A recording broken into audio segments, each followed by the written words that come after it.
Hello दोस्तों, कैसे हैं आप सब। आई होप आप सब बहुत बढ़िया होंगे और आपका फिर एक बार स्वागत है मेरे YouTube channel CA Jitendra Chauhan में। तो हमारी अकाउंट की सीरीज़ ऑलरेडी चल रही है, तो मैं आपके लिए एक और नई सीरीज़ स्टार्ट करने जा रहा हूं, और जो है हमारी इनकम टैक्स की सीरीज़। इसमें हम पूरे इनकम टैक्स के MCQ, इम्पोर्टेंट MCQ पूरे हम कंप्लीट कर लेंगे। तो आई होप प्लीज़ यार चैनल को सब्सक्राइब और लाइक करना मत भूलिएगा। मैं आपके लिए ऐसे ही शानदार वीडियो लाता रहता हूँ। तो चलिए वीडियो में आगे बढ़ते हैं। ये हमारा पार्ट 1 है इनकम टैक्स का। तो जो हमारा पहला क्वेश्चन है वो ये है कि the basic source of income tax. Income tax का बेसिक सोर्स क्या है। इनकम टैक्स एक्ट 1961 है, इनकम टैक्स रूल 1962 है, सर्कुलर या notification issue by the CBDT है, या जजमेंट ऑफ कोर्ट है। तो दोस्तों हमारे जो इनकम टैक्स का जो बेसिक सोर्स है वो क्या है। बेसिक सोर्स जो हमारा वो है वो हमारा इनकम टैक्स एक्ट है, इनकम टैक्स एक्ट 1961। तो इसका आंसर क्या होगा, इसका आंसर होगा ए। हमारा बेसिक सोर्स क्या है इनकम टैक्स का, हमारा इनकम टैक्स एक्ट है जो कि 1961 में बना है। दूसरा हमारा जो क्वेश्चन है वो है the rate of income tax mention in. Income tax का जो रेट होते हैं जैसे कि 10%, 5%, 30%, ये कहाँ पर मेंशन है। तो पहला दिया है हमारा इनकम टैक्स एक्ट ओनली, ये इनकम टैक्स एक्ट में ओनली है, या B both income tax act 1961 में और इनकम टैक्स रूल 1962 में, या सी जो first schedule to the annual finance act उसमें, या बोथ इनकम टैक्स एक्ट 1961 या first schedule to the annual finance act.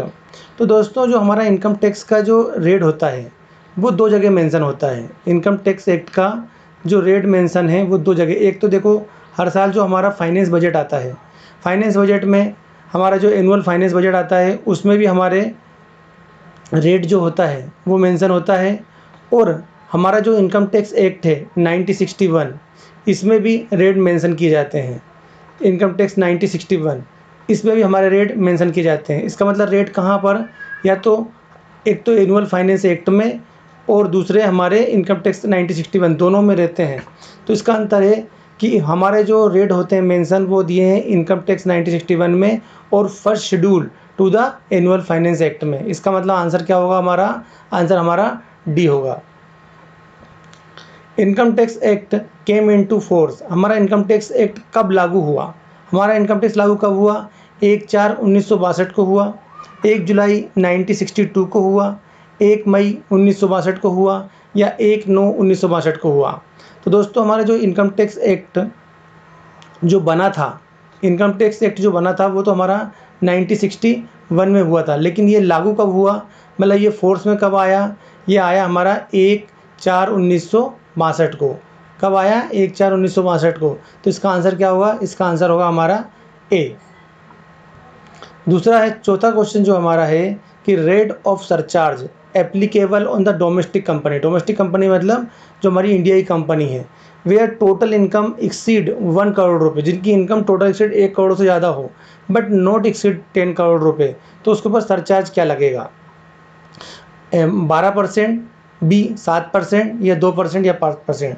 तो जिसका भी हमारी डोमेस्टिक कंपनी है उसका अगर टर्नओवर टोटल इनकम अगर 1 करोड़ रुपए से एक्सीड है लेकिन 10 करोड़ रुपए से कम है, तो उसके ऊपर जो सरचार्ज लगता है वो लगता है हमारा 7%। कितना लगता है, 7%।